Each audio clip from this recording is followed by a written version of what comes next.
Good evening, everyone. Welcome. Thank you all for coming. I hope you enjoyed the Cosmos Swirl ice cream, courtesy of the Carl Sagan Institute.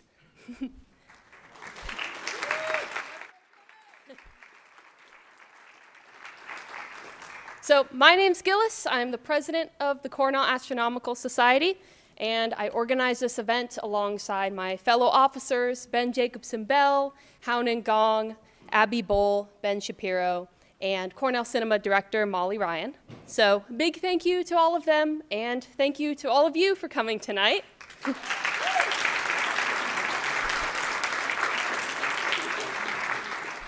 In theory, this is the first full house since before the pandemic. So I think you should give yourself a round of applause for that.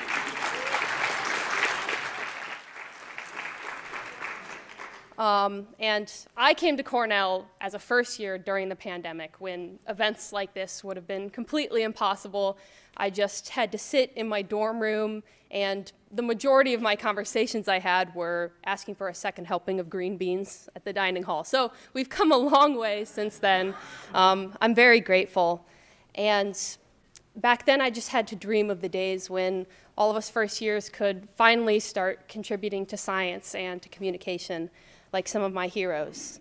But I never dreamed that I'd be up here in front of all of you introducing Ann Druyan, who, alongside her husband, Carl Sagan, has been one of my greatest inspirations as a science communicator.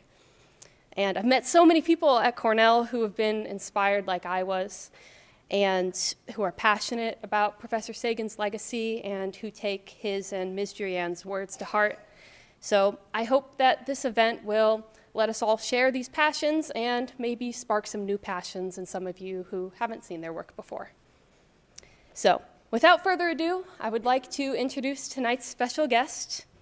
Ann Druyan is a Peabody and Emmy Award-winning writer, producer, and director in the communication of science. She was elected and served for 10 years as the secretary of the Federation of American Scientists and began her writing career with the publication of her first novel, A Famous Broken Heart.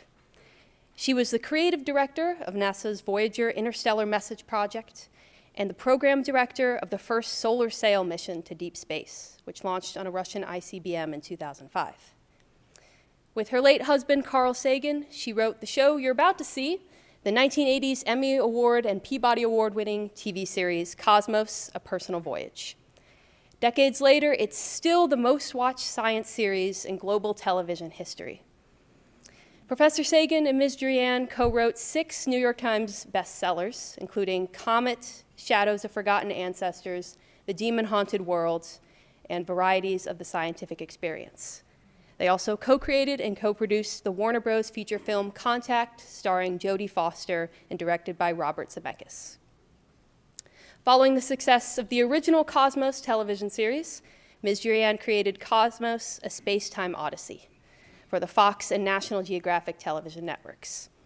Ms. Druyan was the lead executive producer and was a director and co-writer on the series, which won the Peabody Producers Guild and Emmy Awards in 2014. The show also received 13 Emmy Award nominations and was seen in 181 countries and by hundreds of millions of people worldwide. But she didn't stop there. She was also the creator, executive producer, writer, and director for another season, Cosmos, Possible Worlds, on National Geographic in 2020. And she wrote a companion book with the same name, published by National Geographic as well. She's currently producing 2 feature films and writing her memoir, and on top of all those accomplishments, asteroid number 4970 is named Druyan in her honor. It circles in perpetual wedding ring orbit around the sun with asteroid 2709, or Sagan. So Ms. Druyan will be answering any questions you have about those accomplishments or about the show after the show. But for now, I hope you all enjoy episode 6 of Cosmos, Traveler's Tales.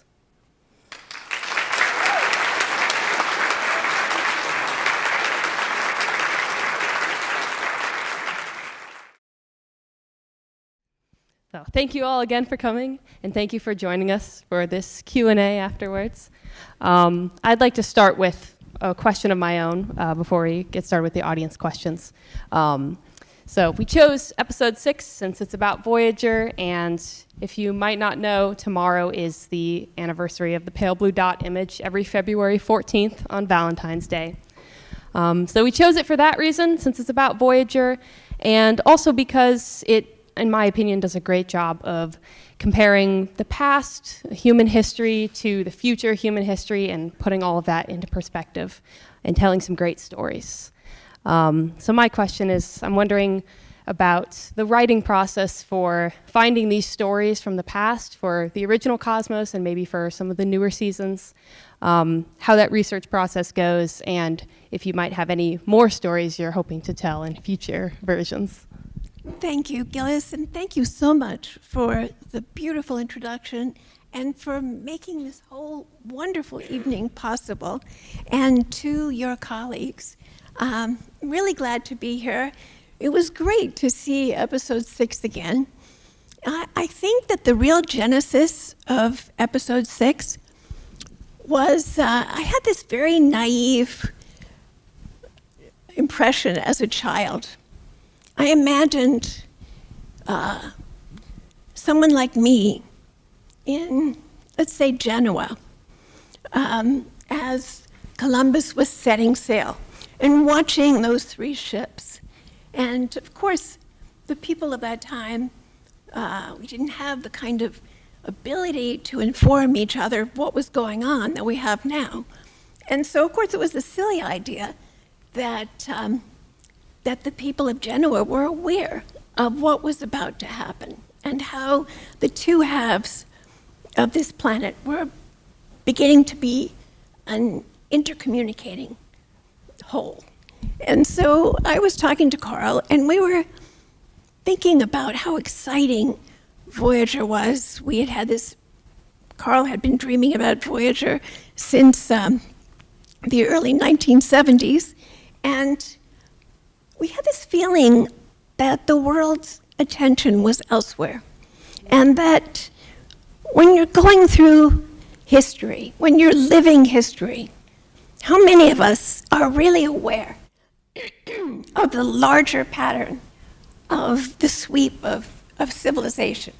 And so what we wanted to do was to imbue the story of what the Voyagers were doing with that kind of, with its historical lineage, so that the sense of exploration, and of course, to me, the Voyagers are so magnificent for so many different reasons.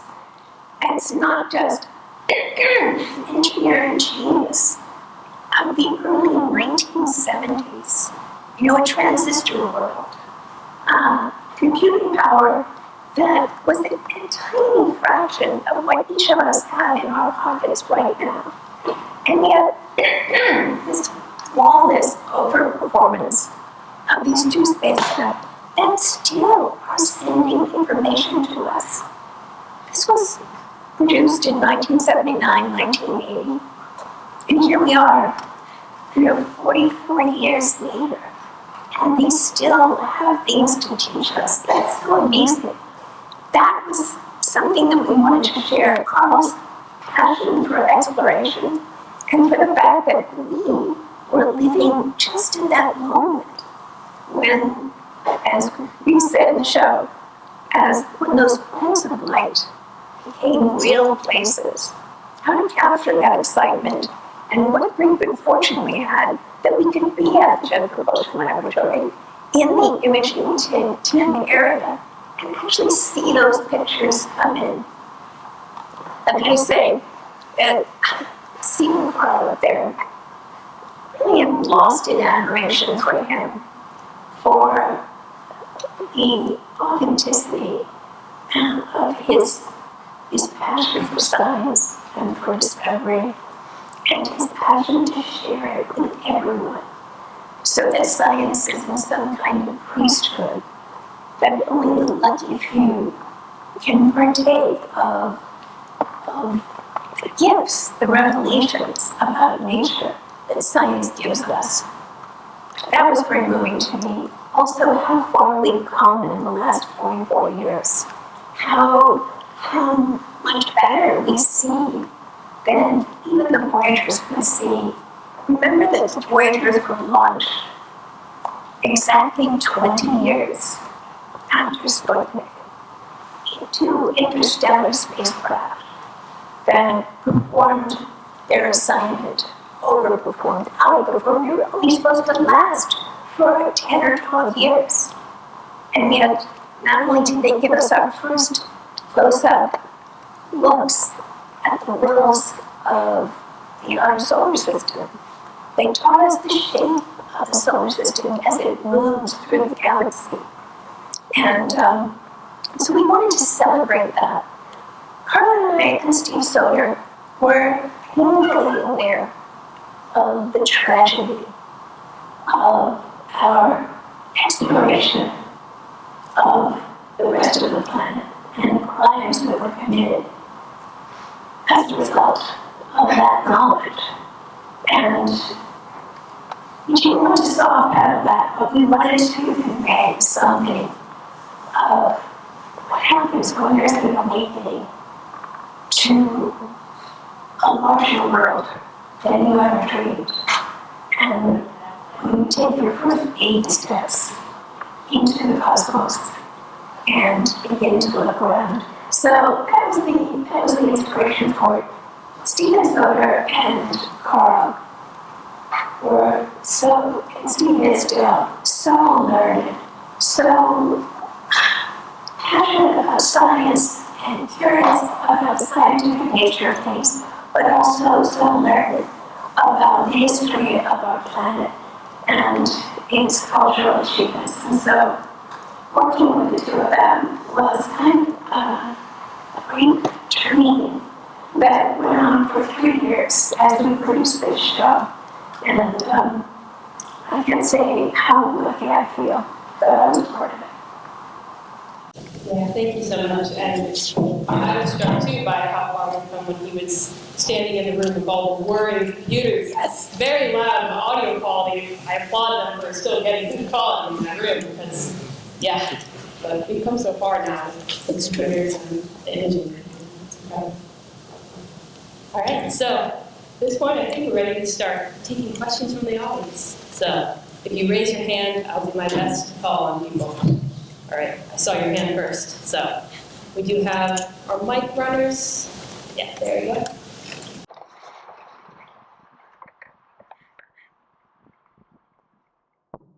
Yes, thank you. I just want to reiterate the sentiment that I'm sure that you've already received from Gillis and from the other people you've met here of how much of an honor it is to have you with us.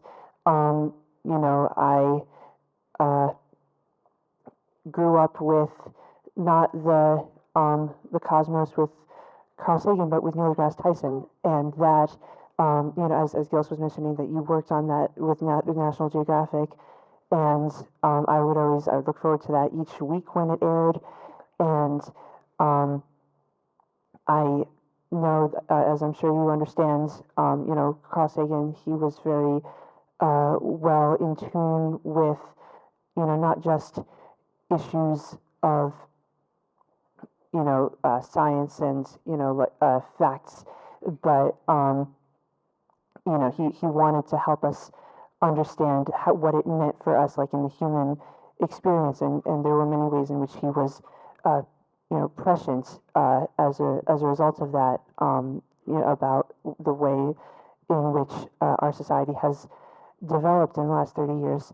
So if there's one, well, you don't have to limit it to just one, but if there's one piece of wisdom that either you or he have offered that you think would be, maybe the most suited for our society or our planet in its current state, what might it be? Thank you for this wonderful question and for the very kind things you said. Well, tomorrow is the anniversary of the Pale Blue Dot, and as Candy Hansen, he was a member of the Voyager imaging team, wrote in a recent paper, Carl started teaming with NASA in 1981 to wait until Voyager had taken its last picture of the outer solar system, and as he said in the update, to turn the cameras homeward to look at the planets of the sun, but particularly to see the Earth as we had never seen it before. I'm old enough to remember the impact of the Apollo images of that plane filling Earth that was a real sea change for our civilization. It was tremendously influential to see the Earth from space, and that was a giant step in my view. But Carl was pleading with NASA to take the next giant step, like turning Voyager 1's camera back to the Earth, to help us grasp our true circumstances in the universe, not the flame-filling Earth of Apollo, but the one pixel Earth of reality. And to see that, to me, Carl is the only person I can think of really in history who would not only be the guy who kept schlepping to Washington, D.C. to NASA headquarters and nagging them, and to Jeff Propulsion Laboratory and nagging them, saying, take the picture. And he always said the same thing. What scientific value can this picture have? And Carl, the giant that he was, understood that what was needed, what was called for, was not another scientific picture, but a spiritual picture. A picture that tells us that the need for us to treat each other with greater kindness, to treat the resources of the planet and the other living beings on the planet with greater wisdom and tenderness was the inevitable byproduct of accepting that the Earth, as our ancestors, some of our ancestors believed, is not the center of the universe. It's not the center of the solar system. It's not, we as human beings are not the crown of creation. We are part of the fabric of life. And, to accept our true smallness in the scheme of things is a sign of mental health. It's a sign of mental health. Nothing I know of, besides science, has been able to wean us from our fantasies of centrality.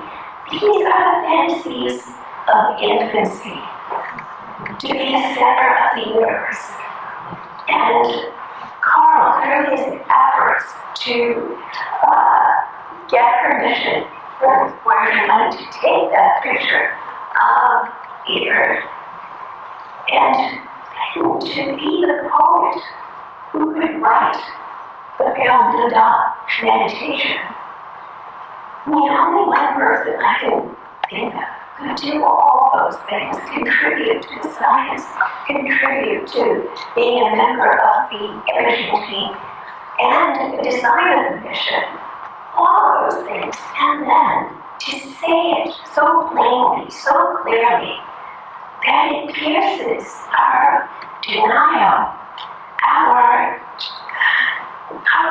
delusion, and makes us realize, what I love about the Pale Dot picture is that you don't need even an education to appreciate what it is saying to us.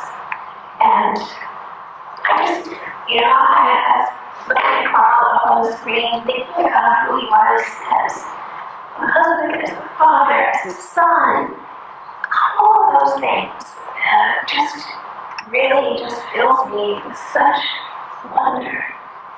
The honor of knowing him, of thinking of him for 20 years is mind-boggling to me.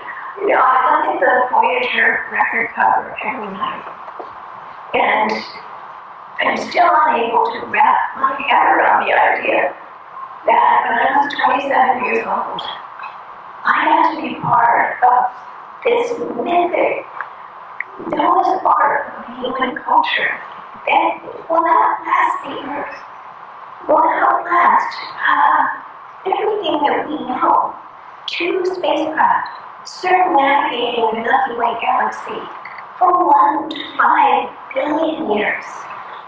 And I tell you, I really do. I just feel very lucky to have witnessed, experienced, been a part of some of it. Yeah, I appreciate you so much. Oh, in the back there? Yes, I was wondering,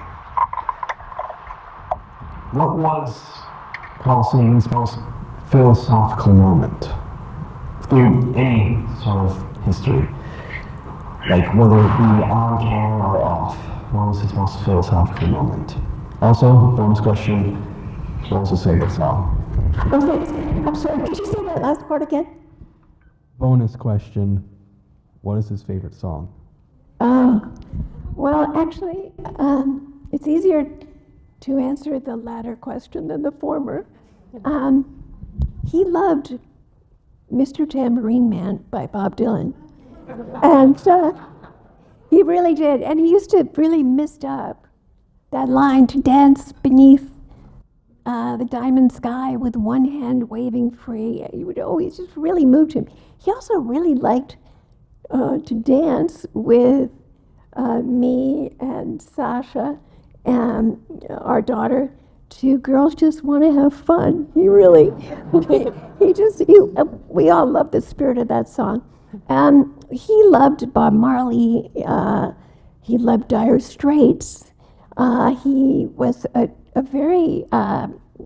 he was a trained pianist, and although he didn't really like to play, and he was delighted when his mother could no longer force him to do so. So he knew classical music. He had a great, deep knowledge of classical music. But most of the time, we listened to Bob Marley and Bob Dylan and some of the other greats, Sam Cooke, and that's what he liked.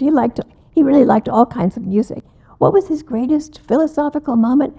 I couldn't speak for Carl to dare to say that, but I think the greatest, as I said in the previous question, I think his greatest spiritual gift was that vision of the tiny pale blue dot.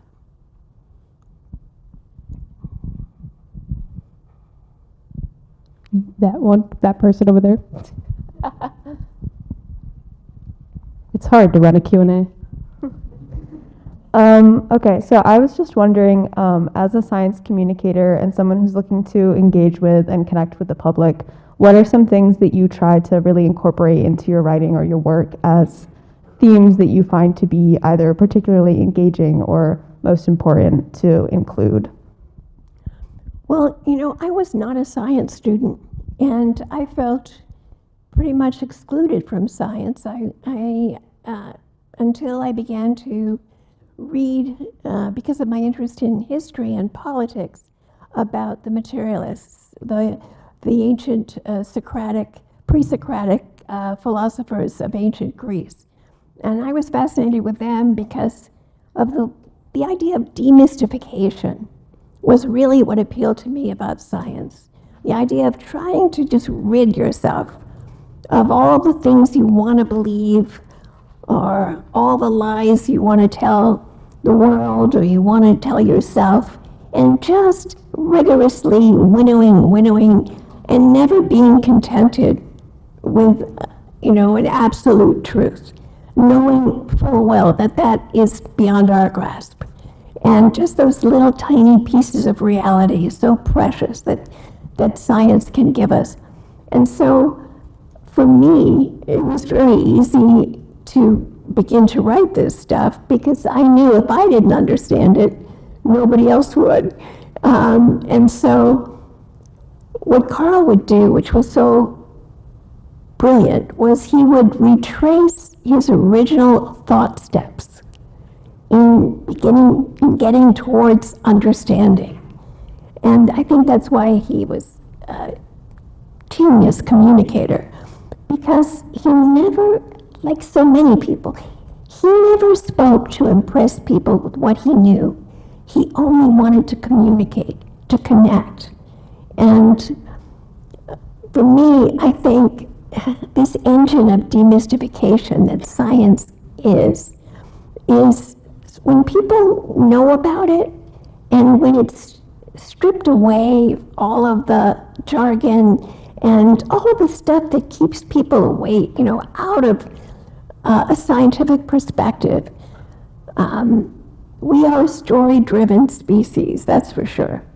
And sometimes I wonder, by the way, if the direction of science is not the yearning for a narrative. And maybe we want too badly to have that narrative, that story that begins and has a middle and an end. And so that affects our focus of what we look for and how we think. So for me, I'm always looking for the story in all 3 seasons of Cosmos. We would only tell a story. It had to be a threefer. It had to, first of all, make a deep understanding of science completely accessible.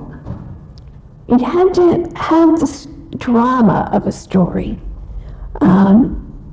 Someone like the story of Michael Faraday, one of my great heroes. The kid who comes from the completely impoverished, dysfunctional family in the most rigid class structure on Earth, with nothing but his desire to know, his curiosity, and his courage, the courage of the questions he asked. And so once I can really feel something about a particular scientist or a particular scientific idea and find that way to make it a story that anyone can understand, I know that we've got something. So it has to be good science, it has to be dramatic, it has to have a kind of punchline, a kind of revelation. And it's very simple, really. I just know that if I'm bored, then I'm not there. I'm not finding the story and the doorway into understanding. And I think what you said about Carl Sagan being able to tell the whole process is part of what made him such a great communicator, because he was smart, but he also was able to communicate how he got to a certain place. And I think that's very important, being able to communicate science to people and to share wonder with people like he did. Seen your hand up for a while.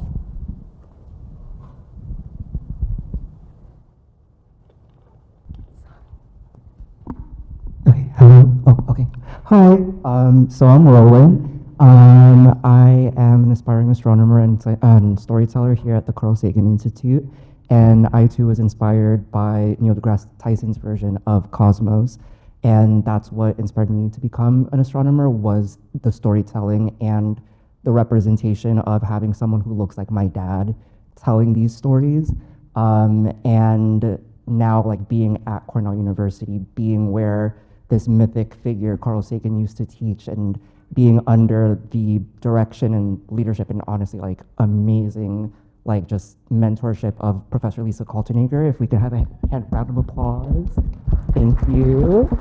All that to say is that your legacy has echoed, rippled, snowballed through so many generations in so many different ways.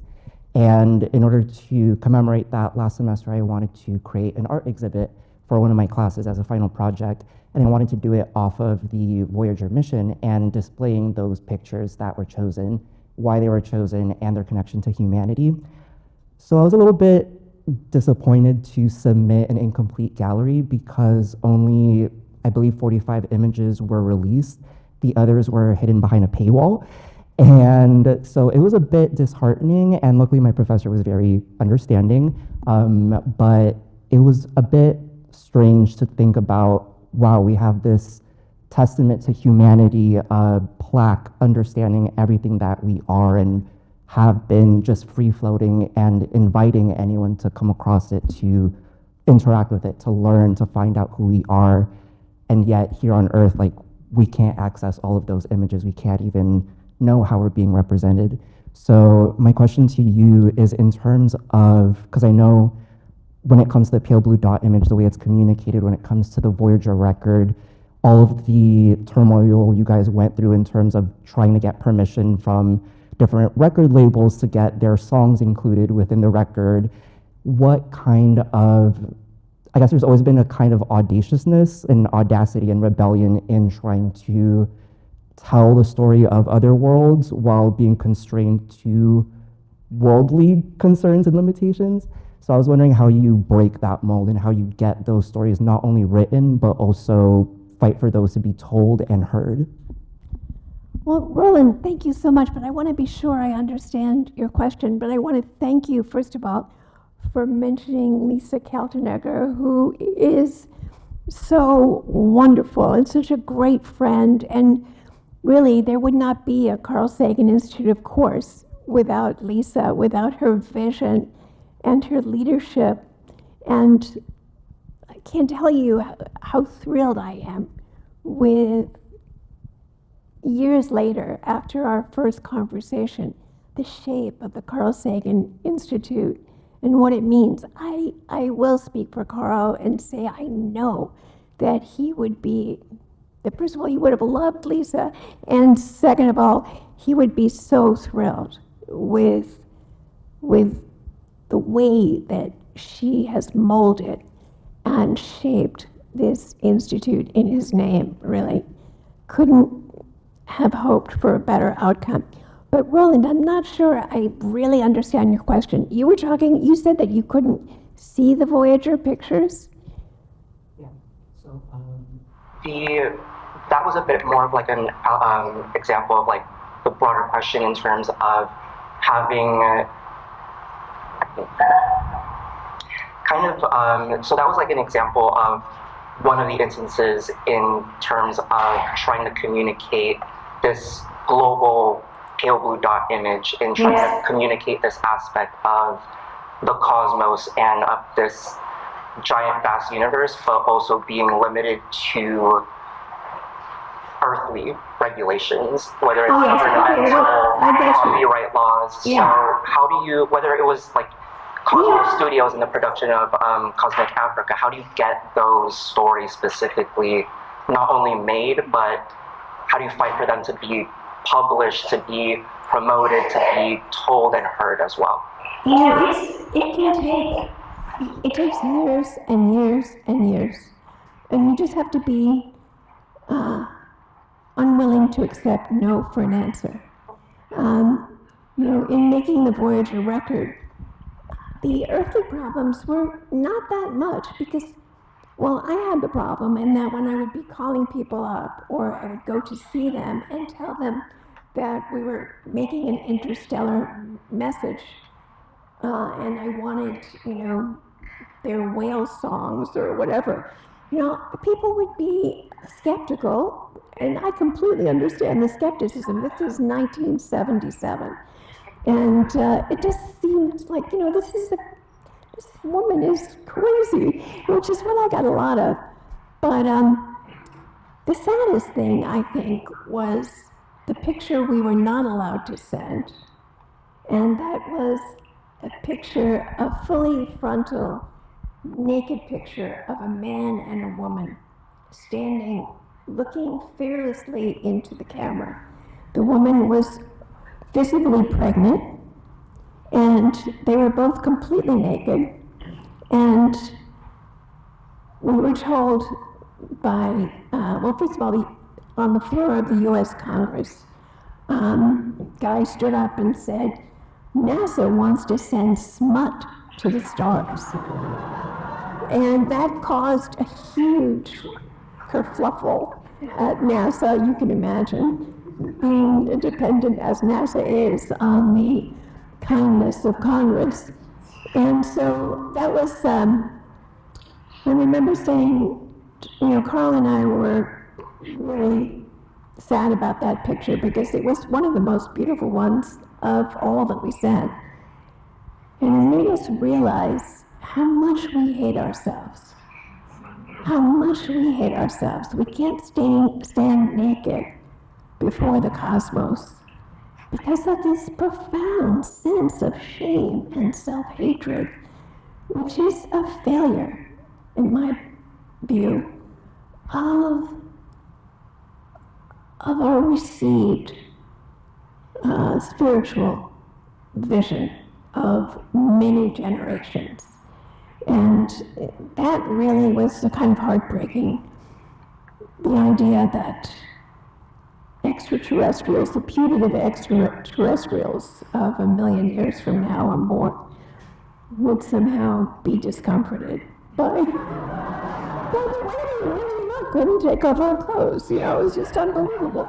So that was kind of a downer, but mostly actually people were thrilled. The few living artists, musicians, who communicated with me after the record was launched. One of them was the great Chuck Berry, who told us that he had been in prison when he heard that his music would be on Voyager and live forever. We invited him to the Jet Propulsion Laboratory on the night that we were bidding farewell to the Voyagers. It was the very last encounter. We would have, from starting in 1979 and going till 1989, 10 years. 10 years punctuated by these planetary encounters in which all of the media of the world, but also the world planetary scientific community, and everyone would gather at JPL for sometimes a week, sometimes many months. And it was really just such an exhilarating and fascinating time. Also, the Bulgarian shepherdess. I don't know if you're familiar with the music of the Voyager record, but there's a woman named Volia Bolkanska who is singing the musical tradition of Bulgaria, which was formed by shepherds and shepherdesses standing on mountaintops and calling to the shepherd or shepherdess on the next mountaintop. And so Volia Bolkanska had a set of pipes like Aretha Franklin. I mean, she was a fearless singer, singing with all of her soul, holding nothing back. And we were really touched by that because what were we doing? We were calling to perhaps the putative shepherdesses and shepherds of some other world. There were one or two other living musicians who were tremendously gratified by this closest thing to immortality that we know how to get. One final question.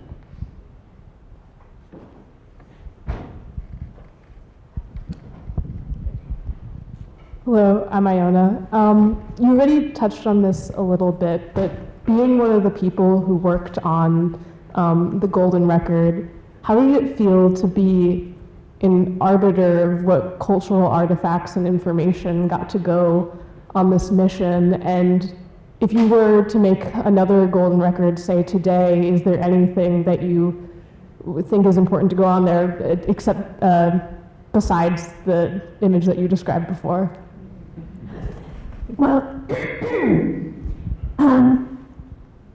how did it feel? First of all, we were a committee of 5 people, the great Frank Drake, Linda Salzman Sagan, Timothy Ferris, Carl, and John Lomberg, and myself. And we consulted composers, musicians. We went far and wide, talking to, in the cases, for instance, of cultures and civilizations that we knew nothing about. None of us knew anything about Chinese music. What hubris, what arrogance for us to pronounce what that one piece of Chinese music should be. You know, it was ridiculous. And we talked to lots of experts on Chinese music, including a great Chinese composer named Zhou Zheng, who was a professor at Columbia University. And I remember being embarrassed to say, you know, the Chinese musical tradition is 2,500 years continuous, 2,500 years old. And, you know, pick one piece of music from the great music of 2,500 years. And to my astonishment, he looked at me and he said, "Oh, I know exactly which one." You know, he didn't think about it. And he said, okay, it has to be this one performance by the greatest virtuoso on the chin, this stringed instrument. And this is one of the oldest pieces of music, you know, this continuous tradition. This music is 2,500 years old. It's from the beginning. And it's about our relationship to the universe. My brain was exploding, everything he said. And there's one performance and one performance only. And it is by the greatest virtuoso on the chin. And he was 95 years old when he made this recording. And that was only weeks before he was dragged out of his house and murdered in the Cultural Revolution. I was really, this is like, wow. And so that's the piece that we put on Voyager. And so, you know, I didn't feel like an arbiter because I was painfully aware of my own ignorance. But I do know that the first thing I thought of when Carl invited me to work on this project, the very first thing I thought, I went back to 8 years before. A friend had played for me one of Beethoven's late quartets, the Cavatina movement from Opus 131. And when I heard that, I thought to myself, Beethoven, how can I ever repay you? And the very first thing I thought of when Carl invited me to be on this committee was, now I can pay back Beethoven. And what's so amazing is that Beethoven wrote on the manuscript, "What will they think of me on the star of Urania? What will they think of my music on the star of Urania?" I think he was thinking of the recently discovered Uranus, and he was a little confused about, you know, whether it was a star or not, but still, he had that moment in his own wondering, thinking, would my music matter anywhere but on Earth? And so that was a tremendously gratifying experience. And the other one was Blind Willie Johnson doing Dark Was the Night. And that was especially thrilling because this was a man whose genius was so unrecognized. And he lived in a world that was so blind and poisoned as to not recognize this man's great talent. He died of exposure because he had no roof over his head. And now his music is almost a light day from us. It It's about 20 light hours from us right now, and it's going to live much longer than the cherished things of the people who were too blind themselves to see who he was and his great gift.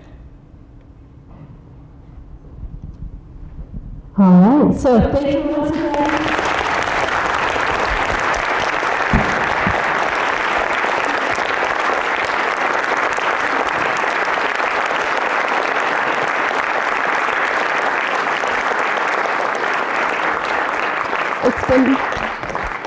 It's been wonderful to have you here. And we have one more thing for you before you go. We have a gift for you. Well, this was a gift. I love flowers. That's great. We have flowers and a card for you. Thank you. Wow, look at this. Oh, this is beautiful. What a great picture. I love it. Thank you. Thank you so much. This is really glorious.